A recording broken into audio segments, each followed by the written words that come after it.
हाँ जी बेटे देखो, वेव ऑप्टिक्स, हमने ऑप्टिक्स के दो पार्ट पढ़े, एक था रे ऑप्टिक्स, दूसरा है वेव ऑप्टिक्स। रे ऑप्टिक्स में हम रेज ऑफ लाइट को कंसीडर करते हैं जो लाइट के स्ट्रेट लाइन प्रोपागेशन को लेकर चलता है। ये मानता है कि लाइट सीधी रेखा में चलती है, और सीधी रेखा में क्या चलता है बेटे? पार्टिकल चलता है। मान लीजिए अगर हम ग्रेविटी इफेक्ट को नेग्लेक्ट कर दें तो कोई भी पार्टिकल अगर हम थ्रो करेंगे तो वो बिल्कुल सीधा जाएगा ना। तो स्ट्रेट लाइन में कौन ट्रैवल करते हैं? पार्टिकल्स ट्रैवल करते हैं। तो रे ऑप्टिक्स किस कंसेप्ट को लेकर चलती है? पार्टिकल नेचर को कंसेप्ट मानकर चलती है। क्लियर हो गया? बट वेव ऑप्टिक्स किसे सुपोज करती है? Light as a wave. Light के किस नेचर की बात करते हैं हम यहाँ पे? Light as a wave. Wave क्या होता है ये बात आपने 11वीं क्लास में पढ़ा है। तो वेव क्या होता है बेटे? Transfer of energy. Very good.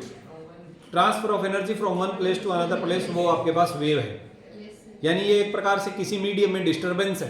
किसी मीडियम में क्या है? डिस्टर्बेंस, और डिस्टर्बेंस के माध्यम से ही वेव्स जो हैं वो आगे बढ़ती हैं। जैसे हमने 11वीं क्लास में साउंड वेव्स की बात करी, जो मैं बोल रहा हूँ आप लोग सुन रहे हैं, ये सब क्या साउंड वेव्स की प्रोपागेशन ही तो है। सिमिलरली आप मुझे या बोर्ड को या अपने चारों तरफ की चीज़ों को देख पा रहे हैं, वो wave of light as a wave, sorry light की वजह से पॉसिबल है, लाइट एनर्जी की वजह से। वेव या पार्टिकल वो अलग बात है, वो बात यहाँ कर रहे हैं। Is it clear? तो इस चैप्टर में हम क्या मानकर चल रहे हैं? Light as a wave. इसमें मेन कौन कौन से कंसेप्ट आएंगे? जैसे आपने रे ऑप्टिक्स में रिफ्लेक्शन स्टडी किया, रिफ्रैक्शन स्टडी किया, डिस्पर्जन पढ़ा, हमने स्कैटरिंग पढ़ा। सिमिलरली यहाँ पर हम क्या क्या पढ़ने वाले हैं? एक तो मेन इसमें आएगा बेटे इंटरफेरेंस ऑफ लाइट, और दूसरा आएगा डाइफ्रैक्शन ऑफ लाइट, तीसरा आ जाएगा पोलराइजेशन ऑफ लाइट। ये तीनों ऐसे कंसेप्ट हैं जो लाइट को वेव मानकर प्रूव किए जाते हैं। क्लियर होगी बेटे बात? चलिए अब हम वेव ऑप्टिक्स की शुरुआत करते हैं। तो वेव ऑप्टिक्स की शुरुआत हम डायरेक्टली वेव फ्रंट से या फिर हाइजेंस थ्योरी से करते हैं।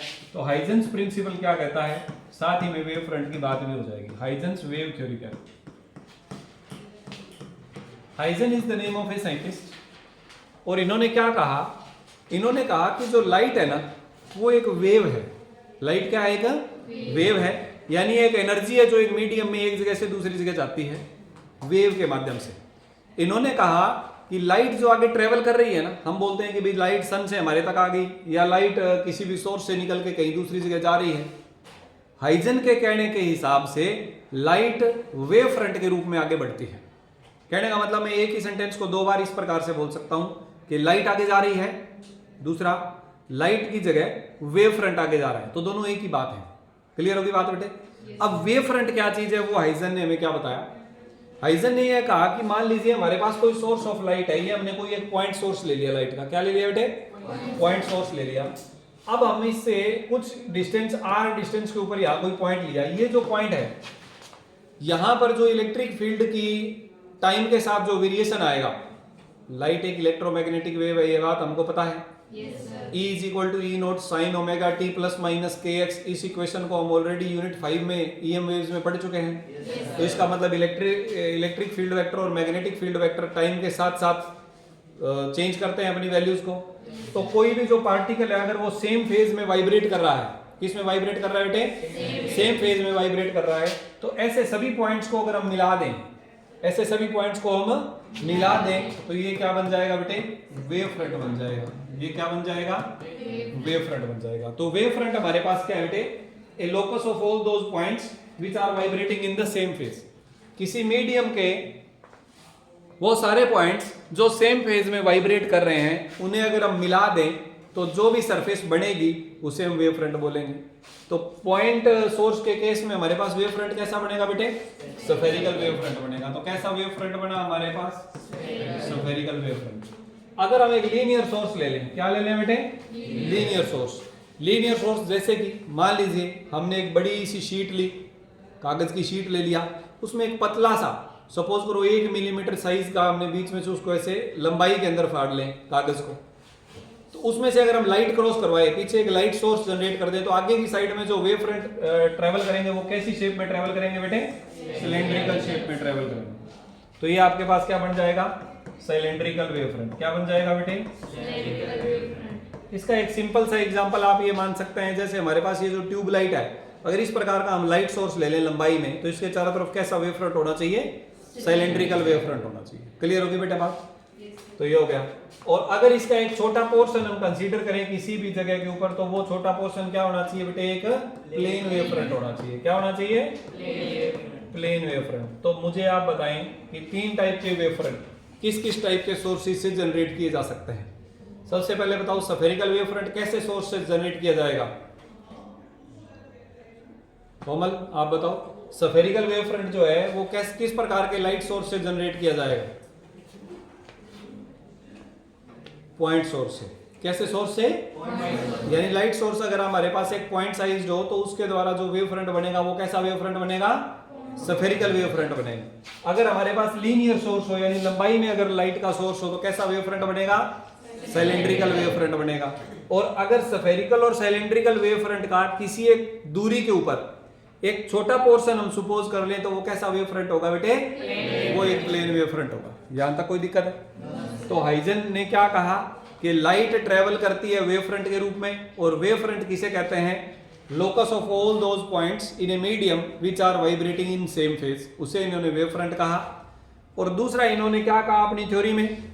इन्होंने कहा कि जो भी वेव फ्रंट है, जो भी वेव फ्रंट है, उस वेव फ्रंट को अगर हम, ये जो वेव फ्रंट है it will be a source of new disturbance. Huygens ने अपनी थ्योरी में हमें बताया कि इस वेव फ्रंट का हर एक पॉइंट नए लाइट सोर्स की तरह काम करेगा। सोर्स ऑफ डिस्टरबेंस का मतलब है न्यू सोर्स ऑफ लाइट। और ये क्या प्रोड्यूस करेगा बेटे? ये सेकेंडरी वेवलेट्स प्रोड्यूस करेगा। क्या प्रोड्यूस करेगा? सेकेंडरी वेवलेट्स प्रोड्यूस करेगा। और इन सेकेंडरी वेवलेट्स को जब हम आगे की डायरेक्शन में मिला दें वापिस से, तो जो हमें नया मिलेगा वो क्या मिलेगा बेटे? सेकेंडरी वेव फ्रंट मिलेगा। वो क्या मिलेगा? Secondary wave front. बोलो कोई दिक्कत है? तो ये था हमारे पास हाइजेंस वेव थ्योरी। तो उन्होंने हमें बताया कि लाइट किस प्रकार से आगे बढ़ती है वेव फ्रंट के रूप में। उन्होंने हमें यह भी बताया कि वेव फ्रंट क्या होता है? Locus of all points vibrating in same phase. और साथ में उन्होंने बताया कि हर एक वेव फ्रंट जो है वो नए सोर्स ऑफ लाइट या नए सोर्स ऑफ डिस्टरबेंस के रूप में काम करता है, जो कि सेकेंडरी वेवलेट्स या सेकेंडरी वेव फ्रंट बनाएगा और उसी से लाइट जो है वो आगे जाएगी। बोलो यहाँ तक कोई दिक्कत है किसी बच्चे को?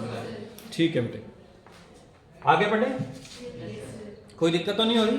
कोमल समझ आ रहा है बेटे? यहाँ अच्छा निशा, यहाँ नहीं समझ आ रहा? थोड़ा वहाँ खड़े हो जाओ, उस जगह पर जाके, वहाँ समझ आ जाएगा। क्यों? वहाँ नींद नहीं आएगी। क्लास में अगर आप बच्चों को नींद आए बिल्कुल घबराना नहीं है। क्या करना है? खड़े हो जाना है। अपनी सीट पर खड़े हो जाया करो। 2-4-5 मिनट में नींद अपने आप उठ जाएगी। और वैसे भी अगर खड़े खड़े सो गए तो उठ ही जानी है 2 मिनट बाद तो नींद। ठीक है भाई। अगला हमारा टॉपिक है बेटे reflection on the basis of wave theory. Reflection on the basis of wave theory. अब हम रिफ्लेक्शन की बात कहां से कर रहे हैं? ये तो रे ऑप्टिक्स में था ना, तो ये यहां कहां से आ गया? हाँ जी ये दोनों में रिफ्लेक्शन जो है ना बेटे, रिफ्लेक्शन और रिफ्रैक्शन, ये दो ऐसे कंसेप्ट हैं लाइट से रिलेटेड, जिनमें अगर आप लाइट को रे मानो तब भी प्रूफ हो जाते हैं, आप लाइट को वेव मानो तब भी प्रूफ हो जाते हैं। यानी ये एक अनदर प्रूफ है कि लाइट दोनों नेचर की है, ड्यूअल नेचर की है। लाइट लाइक ए रे और ए पार्टिकल, और लाइट लाइक ए वेव। कोई दिक्कत? तो अब हम थोड़ा थोड़ा बात करेंगे रिफ्लेक्शन और रिफ्रैक्शन की, फिर हम अगले स्टेप इंटरफेरेंस की तरफ बढ़ेंगे। तो चलिए सबसे पहले हम reflection on the basis of wave theory की बात करते हैं। देखो बेटे, अगर हमारे पास एक बाउंड्री हो, boundary separating two media, boundary separating two media, मान लेते हैं कि ये हमारे पास एक बाउंड्री है जिसमें ऊपर एक, अच्छा रिफ्लेक्शन की बात कर रहे हैं तो दो मीडियम की तो बात करनी नहीं है हमें तो एक मिरर की बात करनी है। तो ये हम एक मिरर मान लेते हैं। क्या मान लेते हैं बेटे? अगर हम रिफ्रैक्शन की बात करेंगे जैसे कि अगले स्टेप में, तब हम इसे इंटरफेस मान लेंगे। सपोज करते हैं M1 M2 हमारे पास एक मिरर है, और इस मिरर के ऊपर जिस प्रकार से रे ऑप्टिक्स में हम रे इंसिडेंट करवाते थे, यहां पर हम क्या इंसिडेंट करवा देंगे बेटे? वेव फ्रंट इंसिडेंट करवा देंगे। क्या इंसिडेंट करवा देते हैं? इधर एक वेव फ्रंट। हमने मान लिया कि ए बी एक प्लेन वेव फ्रंट इस मिरर के ऊपर गिर रहा है, इंसिडेंट हो रहा है, गिरने का मतलब इंसिडेंट हो रहा है। क्लियर हुआ? और अच्छा, हाइजेंस वेव थ्योरी से एक और बात भी निकल कर सामने आती है। हाइजेन ने यह कहा कि रे ऑप्टिक्स में हम लाइट को एज ए रे मानते हैं, तो जो वेव फ्रंट आगे बढ़ेगा तो जो रेज होंगी वो वेव फ्रंट के परपेंडिकुलर ट्रेवल करती हैं। वेव जो है सॉरी रे जो है वो वेव फ्रंट के क्या होगी बेटे, परपेंडिकुलर होगी। कहने का मतलब अगर हम पिछले डायग्राम की तरफ बढ़े जहां पर हमने वेव फ्रंट दिखाया है, where it is like this, तो यहां पर हम ये कह सकते हैं कि अगर हम रे दिखाना चाहें तो रे कुछ इस प्रकार से होगी, जो कि हर एक पॉइंट पर क्या होगी, इसके परपेंडिकुलर होगी। कोई दिक्कत बेटे? ठीक है, तो यहां पर भी जो रेज है वो क्या होनी चाहिए, इसके परपेंडिकुलर। तो ये हमने कुछ रे सिर्फ बेटर अंडरस्टैंडिंग के लिए यहाँ पर कुछ रेज कंसीडर कर लेते हैं। तो ये मान लेते हैं कि हम रे नंबर 1 है, ये रे 2, ये ray 3, all the rays are perpendicular to plane wave front AB which is incident on the mirror M1 M2। कोई दिक्कत है यहाँ तक समझने में? सिंपल बात है, मिरर के ऊपर एक वेव फ्रंट आ रहा है, आएगा टकराएगा, क्या होगा, लेटेस्ट सी। देखो बेटे, अब यहाँ पर हम क्या बना लेते हैं, एक नॉर्मल बना लेते हैं। अगर ये एक नॉर्मल है तो ये एंगल क्या बन गया हमारे पास, I बन गया। Is it clear? ठीक है। सिमिलरली इधर हमारे पास यहां से क्या चला जाएगा बेटे, ये रे इधर मुड़ जाएगी, इसको ये रे कुछ एंगल इतनी I एंगल के ऊपर इधर मुड़ जाएगी। कोई दिक्कत? ठीक है जी। अब हमने ये सपोज कर लिया कि टी टाइम में ये रे कितनी दूर जा सकती है, या चलिए एक काम करते हैं, यहां से ये जो रे आ रही है, रे नंबर 3, वो यहां पर टकराएगी ना सीधी जाके। कोई दिक्कत किसी बच्चे को? तो ये कहां पर टकराई, मान लीजिए A डैश पर टकराई। कहां पर टकराई बेटे?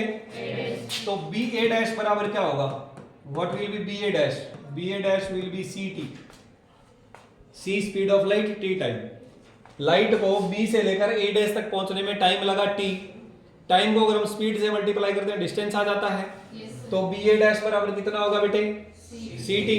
कोई दिक्कत किसी बच्चे को? तो अगर हम A से CT के बराबर डिस्टेंस ले लें, A से क्या ले लें बेटे, CT के बराबर डिस्टेंस ले लें, और इस प्रकार से एक आर्क लगा दें, इस प्रकार से क्या लगा दें, एक, और उस आर्क को टेंजेंशियली अगर इससे मिला दें तो हमारे पास क्या बन जाएगा, एक रिफ्लेक्टेड वेव फ्रंट बन जाएगा। क्या बन जाएगा, एक रिफ्लेक्टेड वेव फ्रंट। कोई दिक्कत किसी बच्चे को? ठीक है। हमने क्या किया, BA डैश बराबर CT ले लिया, फिर take AB dash equal to CT and put an arc, एक आर्क लगाया, एंड देन टेंजेंशियली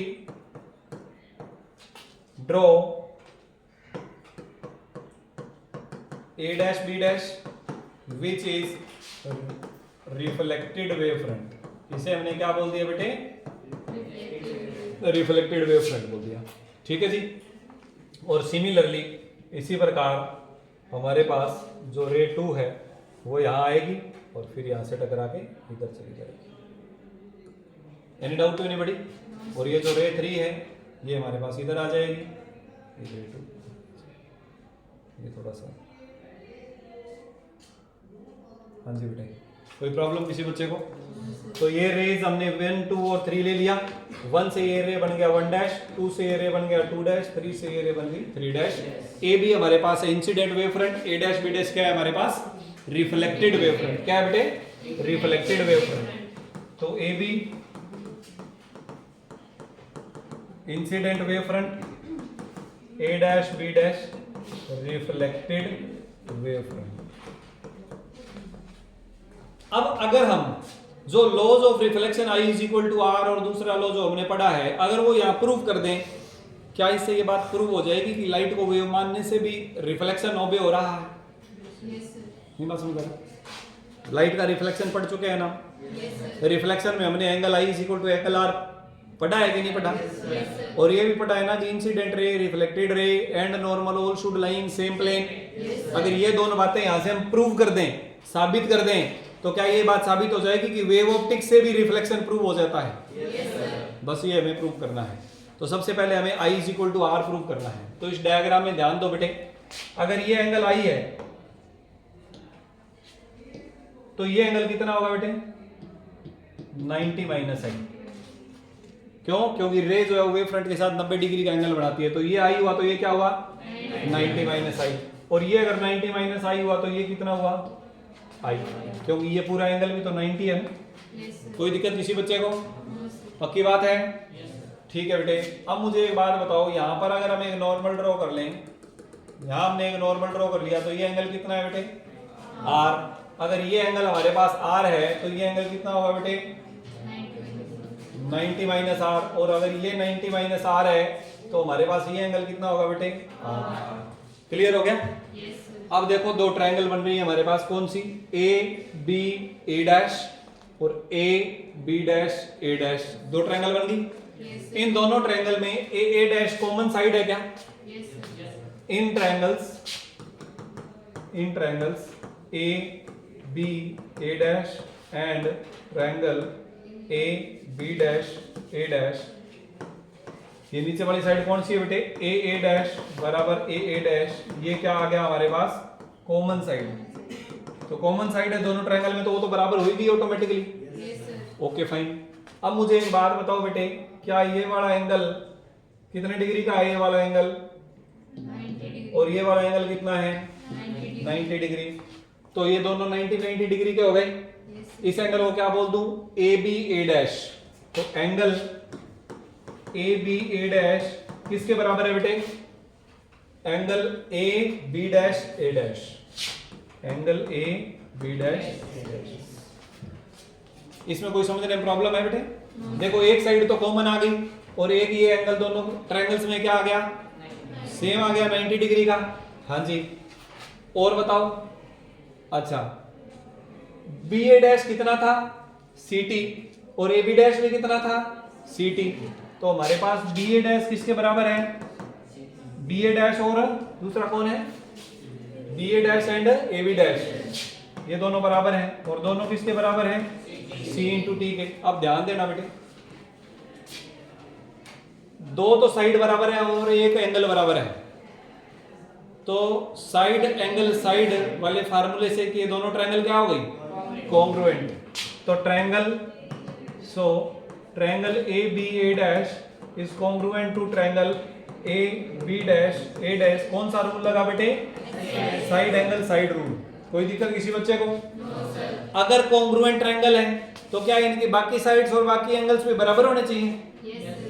नहीं? इतना मैथ तो आता होगा।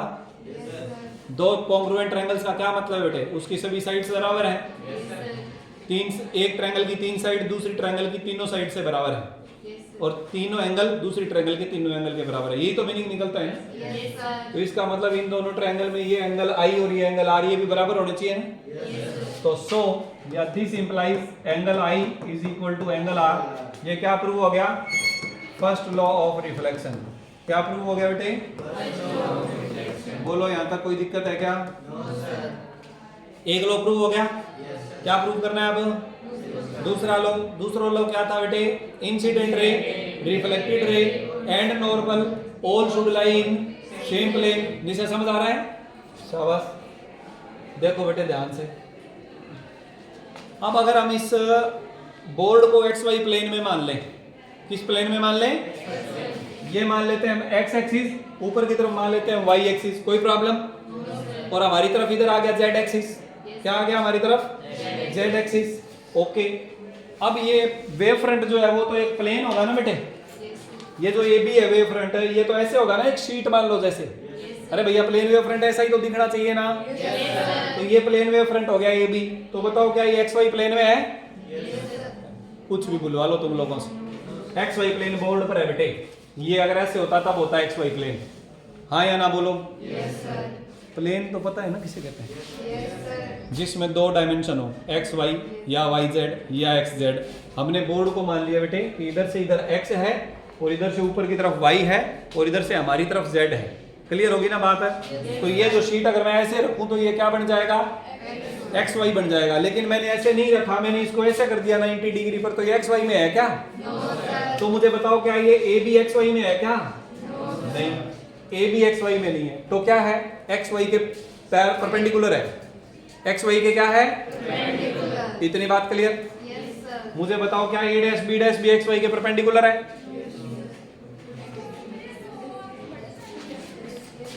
अरे भैया ये ऐसे आया और ऐसे चला गया, तो क्या ये भी इसके परपेंडिकुलर है? यस। और क्या ये मिरर भी ऐसे होगा? मिरर एक लाइन होती है कि सरफेस होती है? सरफेस होती है। क्या ये भी ऐसे होगा?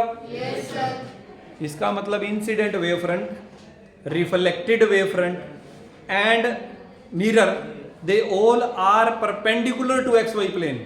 दे ऑल आर, इतनी बात समझ आई?